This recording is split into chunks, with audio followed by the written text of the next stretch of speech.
Hello friends, આજે આપણે બનાવીશું એકદમ નવો નાસ્તો. આ નાસ્તો એકદમ હેલ્ધી અને ટેસ્ટી એવો બને છે અને સાવ ઓછા તેલમાં જ બનાવીશું. અને આ નાસ્તાને તમે બેસન રવાના ઉત્તાપમ કે પુડલા પણ કહી શકો. અને આ નાસ્તો ખૂબ જ હેલ્ધી અને ટેસ્ટી એવો બને છે. તો ચાલો બનાવીએ. તો તેના માટે એક બાઉલમાં 1 કપ રવો અથવા સૂજી, જે આપણે શીરા કે ઉપમામાં વાપરતા હોય તે લીધો છે. અને સાથે 1 કપ ચોખાનો લોટ એડ કરીશું. અને 1 કપ બેસન અથવા ચણાનો લોટ લીધો છે.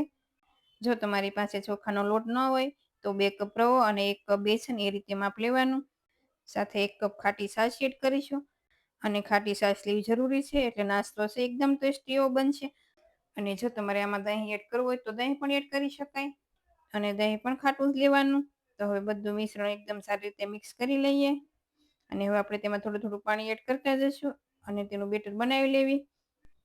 તો હવે મિશ્રણ છે એકદમ સારું મિક્સ થઈ ગયું છે અને આપણે આમાં થોડું થોડું પાણી એડ કરતા જવાનું છે. તો એકદમ સરસ થીક એવું બેટર બનીને તૈયાર છે. આ બેટર આપણે સાવ પતલું નહીં અને વધારે થીક પણ નહીં, એ રીતે રાખવાનું છે. તો હવે આપણે તેને 10 મિનિટ માટે રેસ્ટ આપીશું, એટલે રવો છે સારો ફૂલી જશે. અને જો તમારી પાસે ટાઈમ હોય તો તમે 1 કલાક માટે પણ રેસ્ટ આપી શકો છો, એટલે નાસ્તો એ ખૂબ જ સારો એવો બનશે. સાથે આપણે બીજી પણ તૈયારી કરી લઈએ. તો મિક્સર બાઉલમાં 2 મરચાં કટ કરેલા, 1 ઇંચ જેટલા આદુના ટુકડા, સાથે દૂધીની છાલ અલગ કરી તેના આ રીતે ટુકડા કરી લીધા છે, તે 1 કપ જેટલા એડ કરીશું.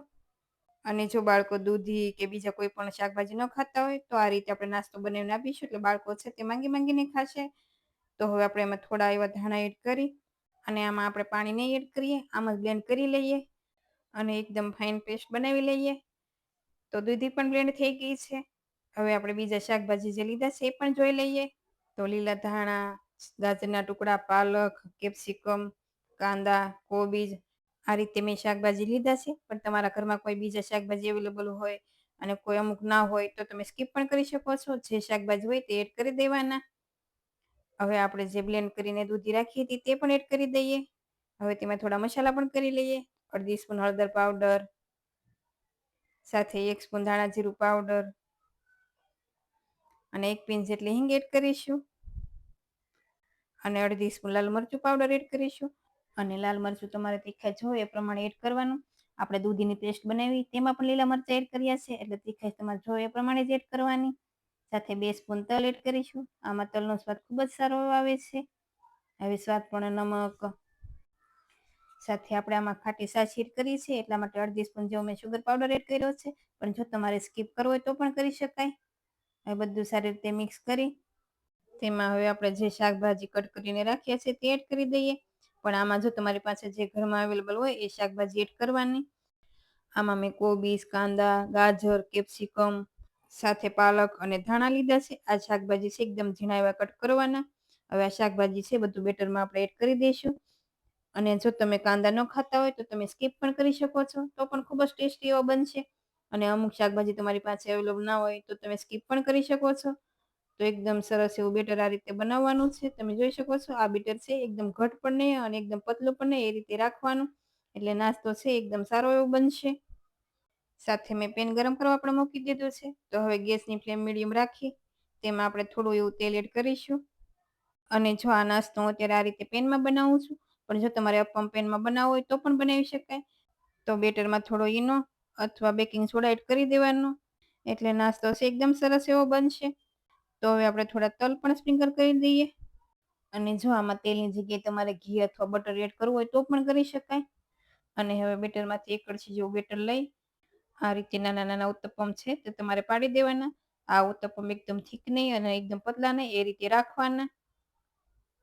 અને હું અત્યારે આ રીતે નાના નાના બનાવી રહી છું, પણ જો તમારે એક મોટું બનાવવું હોય તો એક પણ મોટું બનાવી શકાય.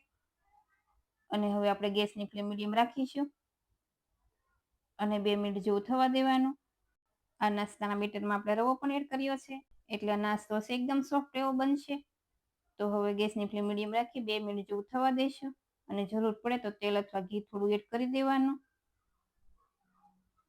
અને હલકા ઉપરથી થોડા એવા ડ્રાય થાય અને 2 મિનિટ જેવું થાય એટલે આપણે તેની સાઈડ ચેન્જ કરીશું. તો તમે જોઈ શકો છો ઉપરથી થોડા હલકા એવા ડ્રાય લાગે છે, તો આપણે હવે તેની સાઈડ ચેન્જ કરીશું. અને આ જ રીતે આપણે બીજાનો નાસ્તાની પણ સાઈડ ચેન્જ કરી લઈએ. અને ગેસની ફ્લેમ મીડિયમ રાખી ફરી બીજી સાઈડ પણ 2 મિનિટ જેવું થવા દઈશું. અને હવે બીજી સાઈડથી પણ થોડા કૂક એવા થઈ ગયા છે, તો આપણે તેની સાઈડ પલટાવીશું અને હવે ગેસની ફ્લેમ થોડી હાઈ રાખી 2 થી 3 મિનિટ જેવું થવા દઈશું અને આ રીતે પલટાવતા જવાના. અને તમને જે સાઈડ ઓછી શેકાયેલી લાગે તે સાઈડ ફરી આપણે પલટાવી અને આ રીતે શેકવાના છે. તો એકદમ સરસ એવો નાસ્તો પણ બનીને તૈયાર છે, તમે જોઈ શકો છો. તો આ જ રીતે બધો નાસ્તો બનાવીને તમારે તૈયાર કરી લેવાનો અને આ નાસ્તો ગરમા ગરમ સર્વ કરવાનો. અને આ નાસ્તાની જો તમે પહેલેથી તૈયારી કરી રાખશો તો માત્ર 10 જ મિનિટમાં નાસ્તો બનાવીને તમે તૈયાર કરી પણ શકશો. અને આ નાસ્તો નાનાથી લઈ મોટા બધાને ખૂબ જ ભાવશે, એટલો ટેસ્ટી એવો બને છે.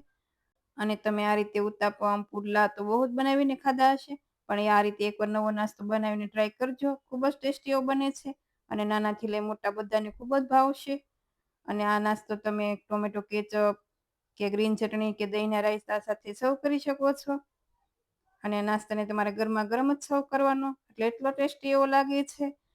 અને બાળકો છે તે અમુક શાકભાજી ખાતા પણ ન હોય, પણ આપણે આ રીતે નાસ્તો બનાવીને આપીશું તો બાળકો છે તે જરૂરથી ખાશે. તો તમને આ રેસીપી કેવી લાગી તે મને કમેન્ટમાં કહેજો. અને જો રેસીપી ગમી હોય તો વિડીયોને લાઇક કરજો, શેર કરજો અને મારી ચેનલને સબસ્ક્રાઈબ કરજો. અને આવી જ નવી રેસીપીઓ જોવા માટે બેલ આઇકન પ્રેસ કરજો. Thank you for watching.